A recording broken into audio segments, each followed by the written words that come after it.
का टॉपिक है परवलय के अंतर्गत प्रश्नावली है 20.5 का क्वेश्चन क्रमांक 3। निम्नलिखित से परवलय का समीकरण ज्ञात कीजिए। कई क्वेश्चन दिए हुए हैं तो परवलय का समीकरण ज्ञात करना है। उनमें से मैंने पहले ले लिया, नाभि दी है 3 0 और नियता दिया हुआ है 3x धन 4y बराबर 1। नाभि दिया है आपका 3 और 0 और एक सरल रेखा का नियता का दिया हुआ है आपका 3x धन 4y बराबर 1। मान लेते हैं परवलय पर स्थित बिंदु P के निर्देशांक x y है, तो परवलय की परिभाषा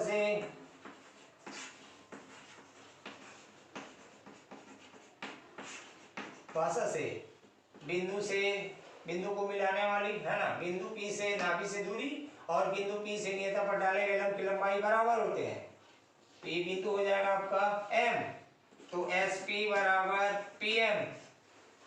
अब SP दो बिंदुओं के बीच की दूरी से निकाल सकते हैं और PM बिंदु से रेखा पर डाले गए लंब की लंबाई के सूत्र से हम निकाल सकते हैं। PM बराबर होता है AX1 धन BY1 धन C पूरे के बटे A का स्क्वायर धन B का स्क्वायर पूरे का करनी। तो दो बिंदुओं के बीच की दूरी से x माइनस 3 पूरे के घाते 2 धन y माइनस 0 पूरे के घाते 2 पूरे का करनी बराबर दो बिंदुओं के बीच की दूरी के सूत्र से डाले गए लंब की लंबाई के सूत्र से 3x धन 4y ऋण 1 पूरे के बटे 3 के घाते 2 धन 4 के घाते 2 पूरे का करनी। अब करनी हटाने के लिए वर्ग करने पर, तो वर्ग करने पर x माइनस 3 के घाते 2 धन y के घाते 2 बराबर 3x धन 4y ऋण 1 पूरे के घाते 2 पूरे के बटे, अब इसको सरल करने से आएगा आपका 25। और आगे सरल करते हैं 25 इंटू x के घाते 2 ऋण 6x धन 9 धन y के घाते 2 बराबर 3x के घाते 2 धन 4y के घाते 2 धन माइनस 1 के घाते 2 धन 2 इंटू 3x इंटू 4y धन 2 इंटू 4y इंटू माइनस 1 धन 2 माइनस 1 इंटू 3x। और आगे सरल करते हैं तो 25 x के घाते 2 ऋण 150x धन 225 धन 25y के घाते 2 बराबर 9x के घाते 2 धन 16y के घाते 2 धन 1 धन 24xy ऋण 8y ऋण 6x। और आगे सरल करते हैं, इस पूरे पद को पक्षांतर करते हैं तो 25x के घाते 2 ऋण 150x धन 225 धन 25y के घाते 2 ऋण 9x के घाते 2 ऋण 16y के घाते 2 ऋण 1 ऋण 24xy धन 8y धन 6x बराबर 0। और आगे सरल करने से आया आपका 16x के घाते 2 धन 9y के घाते 2 ऋण 24xy ऋण 144x धन 8y धन 224 बराबर 0।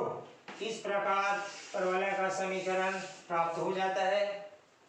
इसी के अंतर्गत इसी विधि से प्रश्नावली 3 के और प्रश्नों को हल करना है। इसी प्रश्नावली के अंतर्गत एक क्वेश्चन और ले लिया, प्रश्न क्रमांक 6 का तीसरा। परवलय y स्क्वायर बराबर 12x के किस बिंदु पर कोटि भुज की तिगुनी होती है।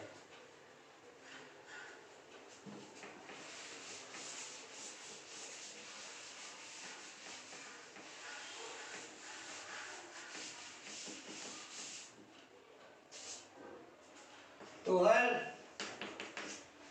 स्पर्श बोल दिया बिंदु। कोटि भुज की त्रिगुणी है, तो पहले दिया है परवलय का समीकरण, दिया है परवलय का समीकरण y² बराबर 12x, समीकरण नंबर 1। तो मानना पड़ेगा, माना अभीष्ट बिंदु भुज को मान लेते हैं h, तो कोटि हो जाएगा 3, प्रश्न हिसाब से 3h। तो ये बिंदु परवलय पर स्थित है, यानी परवलय के समीकरण को संतुष्ट करेगा। बिंदु h 3h परवलय 1 पर स्थित है, तो 3h पूरे के घाते 2 बराबर 12 इंटू h। सरल करने से आया 9h के घाते 2 बराबर 12h, और आगे सरल करने से आया आपका h बराबर 12/9, 3 3 9 3 4 12, तो h बराबर आया 4/3। अब h का मान जो मान है उसमें रख देते हैं, तो अभीष्ट बिंदु मिल जाएगा। अभीष्ट बिंदु 4/3 और 4 होंगे। इस प्रकार प्रश्नावली 20.5 के प्रश्नों को हल करना है। आगे है आपका दीर्घवृत्त।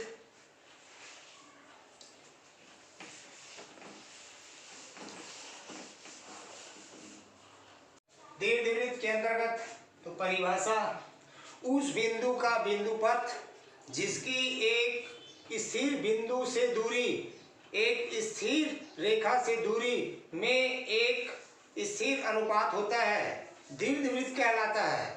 स्थिर अनुपात को दीर्घवृत्त की उत्केंद्रता कहते हैं। इसे ई से प्रदर्शित करते हैं तथा इसका मान 1 से कम होता है।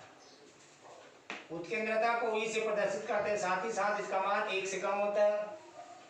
ये स्थिर बिंदु हो गया और ये स्थिर रेखा हो गया। तो परिभाषा से क्या हो जाएगा, SP/PM बराबर E। तो SP बराबर EPM, अर्थात दीर्घवृत्त उस बिंदु का बिंदुपथ होता है जिसकी दो स्थिर बिंदुओं से दूरियों का योग अचर होता है। ये स्थिर बिंदु दीर्घवृत्त की नाभियां है।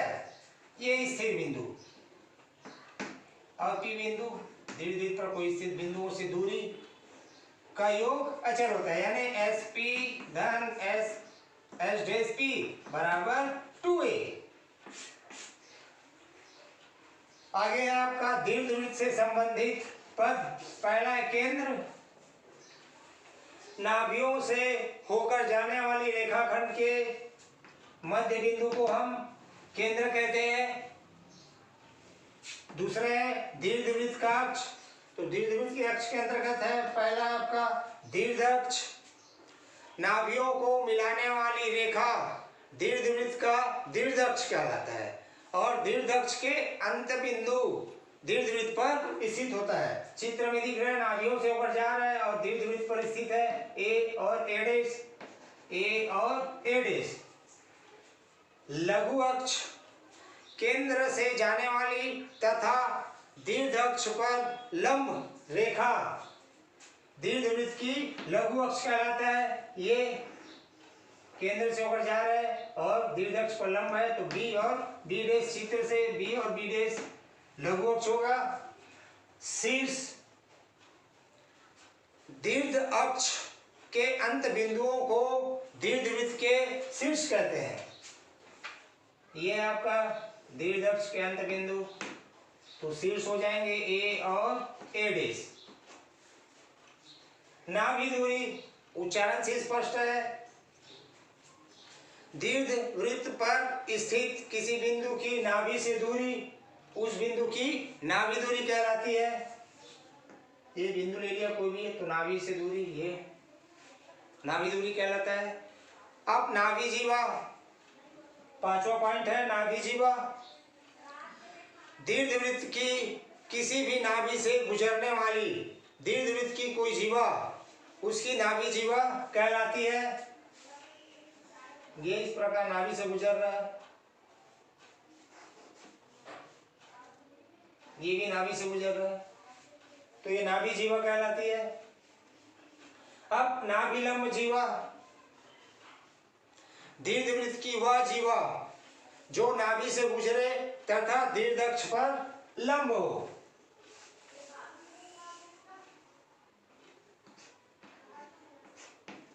ये नाभि से गुजरे और दीर्घ अक्ष पर लंब है, तो ये L, तो ये L डैश, ये L1, तो ये L1 डैश, ये नाभिलंब जीवा कहलाती है। अब दीर्घवृत्त एक्स स्क्वायर बटे ए स्क्वायर धन वाई स्क्वायर बटे बी स्क्वायर बराबर 1 के रूप में दीर्घवृत्त का समीकरण ज्ञात करना।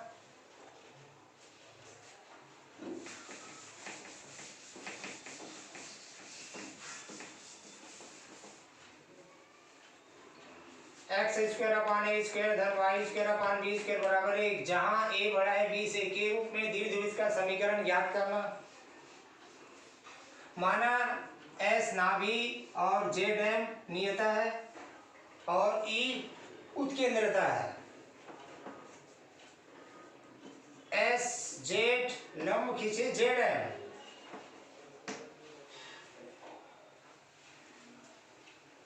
तो एस जेड को क्रमशः अंता व बां बिंदु ए और ए डैश पर ई अनुपात 1 में विभाजित करती है। तो हम लिख सकते हैं तब एस ए बटे ए जेड बराबर ई, सरल करने से एस ए बराबर E A Z.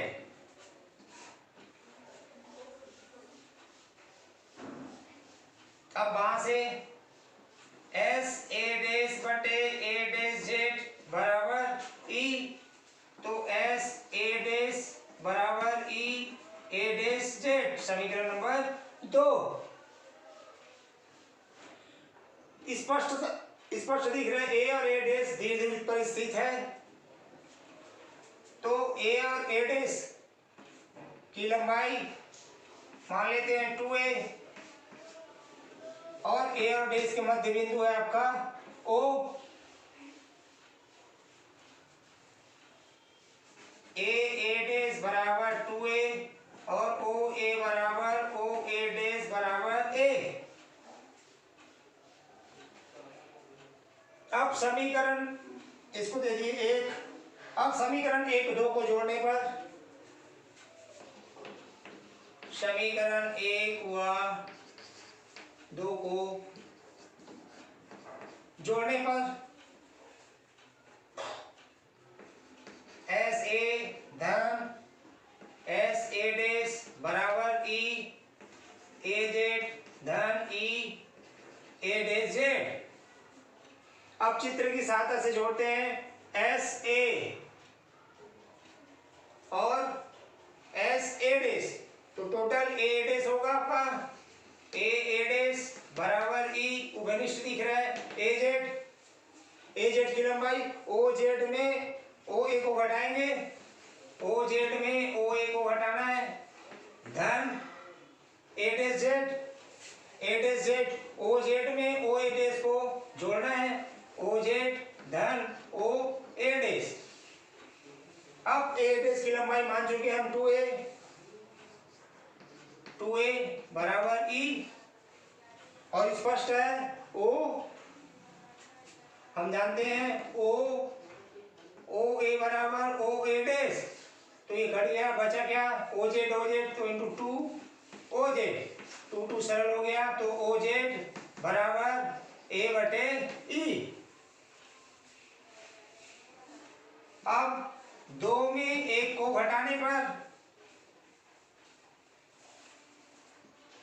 S A dash minus S A बराबर E A dash Z minus E A Z, तो S A dash O S में ओ ए डैश को जोड़ना है, माइनस चिन्ह अब ऐसे ऐसे ओ ए में ओ एस को घटाना है, ओ ए में ओ एस को घटाना है बराबर ई ओएस निकाला ए डैश जेड माइनस ए जेड।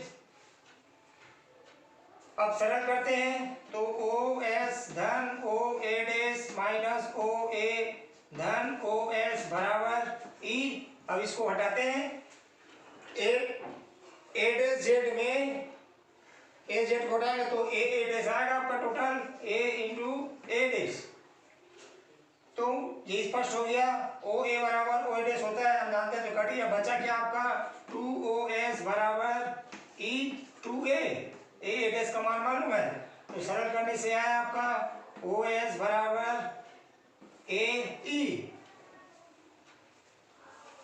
यानी स्पष्ट हो गया ये आपका OZ की लंबाई दिया हुआ है आपका, OZ की लंबाई ए अपान ई और OS की लंबाई बता रहा है आपका ए ई।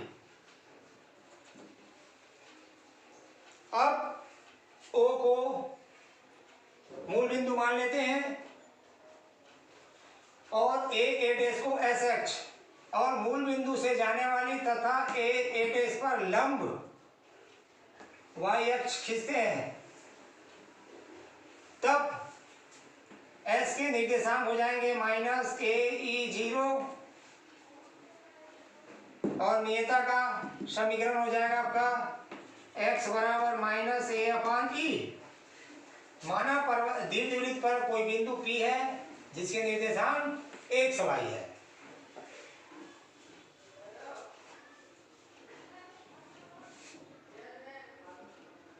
P से नियता पर लंब डाले हम,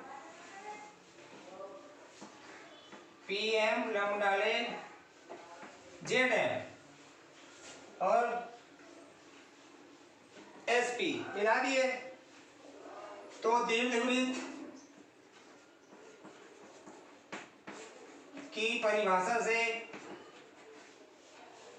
SP बटे PM बराबर E। सरल करने से आया SP बराबर EPM।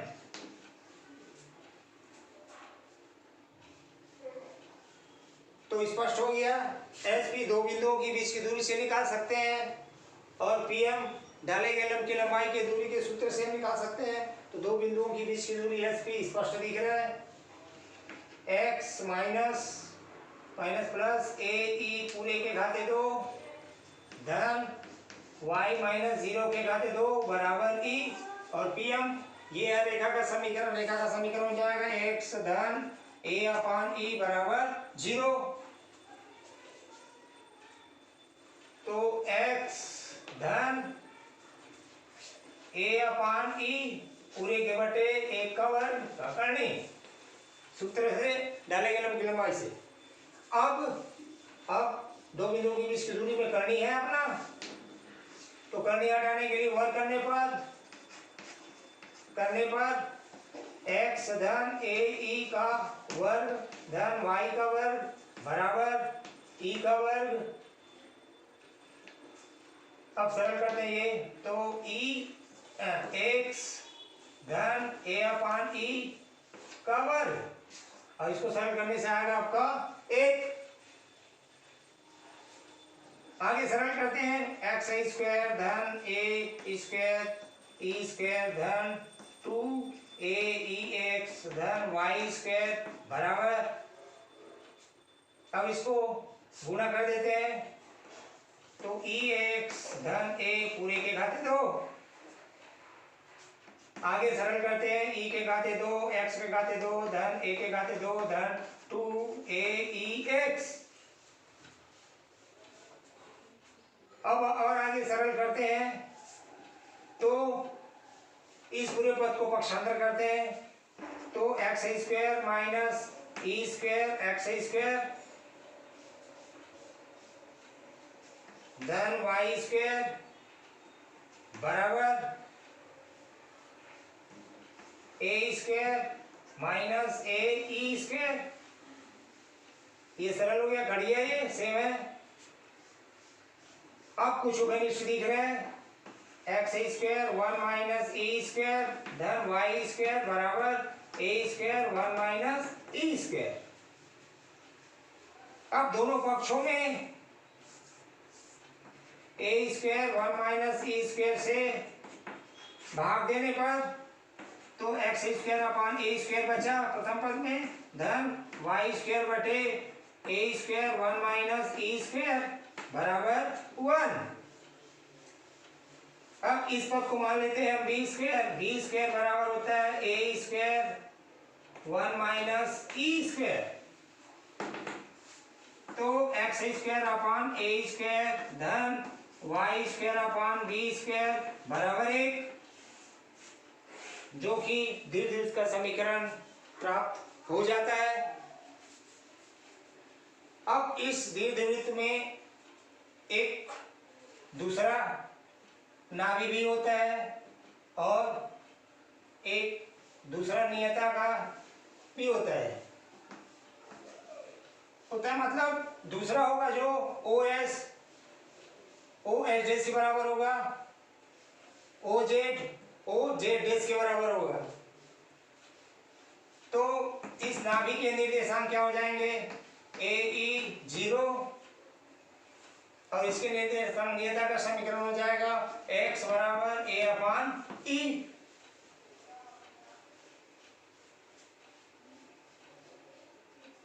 और शीर्ष स्पष्ट दिख रहा है, शीर्ष यहां से यहां तक की लंबाई a है, टोटल लंबाई 2 है, तो ये हो जाएगा आपका a0 और ये हो जाएगा माइनस a0।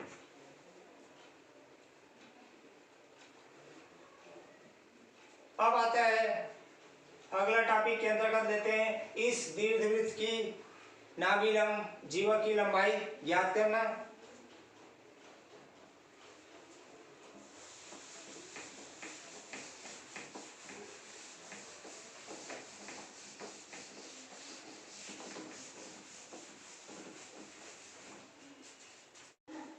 नाभिलंब जीवा की लंबाई ज्ञात करना दीर्घवृत्त के अंतर्गत।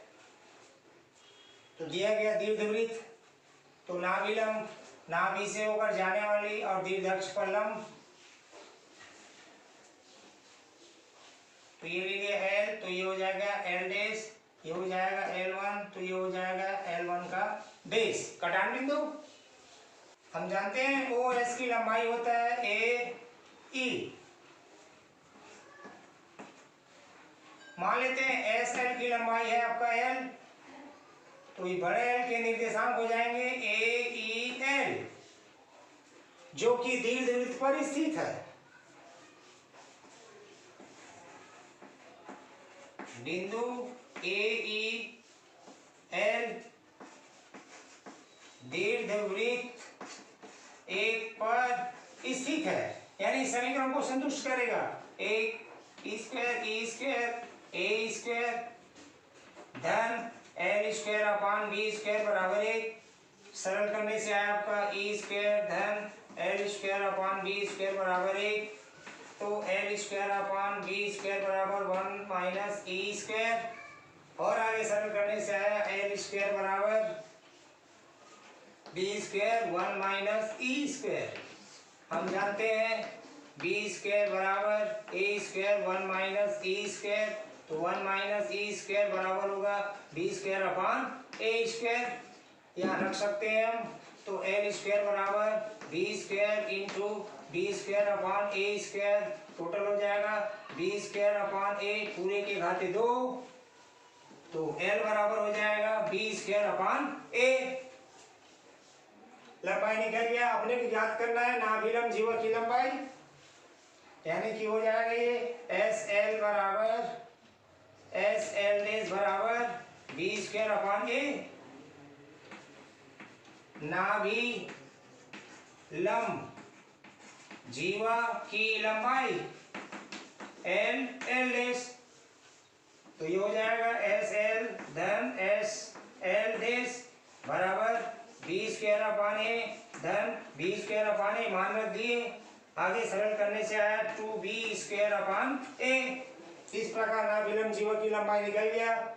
अब इन सभी बिंदुओं के निर्देशांक भी ज्ञात कर सकते हैं।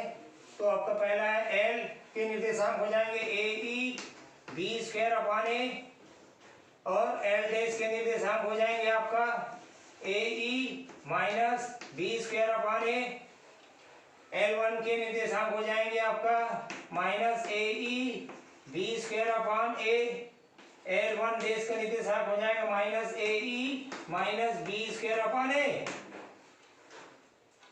इस प्रकार हम नाभिलंब जीवा की लंबाई दीर्घवृत्त दिए रहेंगे तो हम नाभिलंब जीवा की लंबाई ज्ञात कर सकते हैं। अगला टॉपिक है दीर्घवृत्त पर स्थित बिंदु नाभि से दूरी।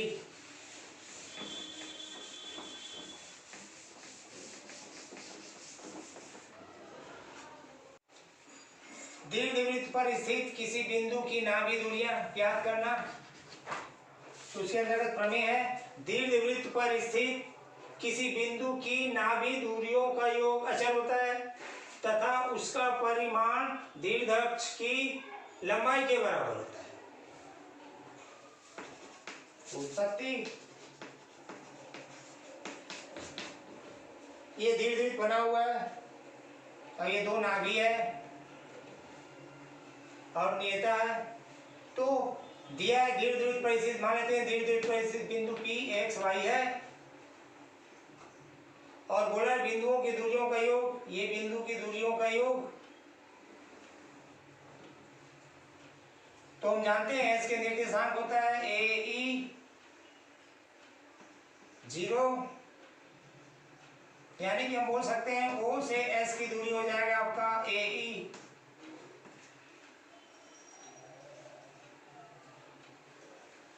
अब बिंदु P से S अक्ष पर लंब डाल दिए हम N, तो इस बिंदु से ON की लंबाई हो जाएगा x और OP की लंबाई हो जाएगा y। तो अपने को निकालना है S डैश P की लंबाई, पहले निकाल लेते हैं SP की लंबाई। तो दीर्घवृत्त की परिभाषा से E P M डैश, तो E P M डैश एक आयत दिख रहा है यहाँ पे, तो आमने सामने की भुजा बराबर, तो P M डैश बराबर हो जाएगा Z डैश N।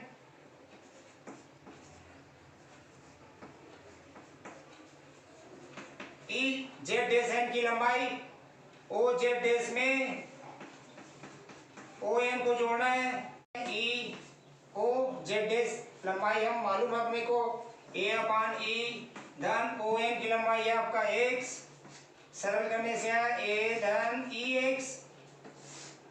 इसी प्रकार दीर्घवृत्त की परिभाषा से एस पी बराबर ई पी एम, तो E अब पी एम की लंबाई एन जेड की लंबाई के बराबर हो जाएगा एन जेड। तो E एन जेड की लंबाई ओ जेड में ओ एन को घटाएंगे, ओ जेड में ओ एन को घटाना है, तो ओ जेड की लंबाई होता है आपका ए अपान E minus x O N की लंबाई। ये हो जाएगा समीकरण 1, ये हो जाएगा आगे हल करने से आया आपका ए ऋण ई एक्स समीकरण नंबर 2।